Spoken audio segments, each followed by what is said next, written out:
Dahil sawa na siya sa pang-aapi at kalupitan ni Mr. Lee at ng kanyang mga alapores, nagpa siya si Feng na maghiganti. Buong tapang na pinuntahan ni Feng si Mr. Lee at hinarap ang kanyang mga alapores mag-isa.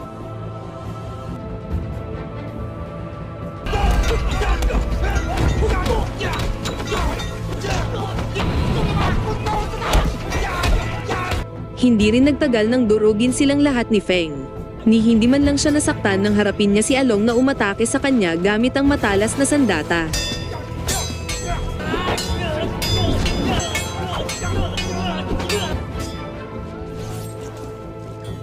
Matapos matagumpay na talunin ang mga alapores ni Mr. Lee, sumugod si Feng upang iligtas si Mr. Zhou.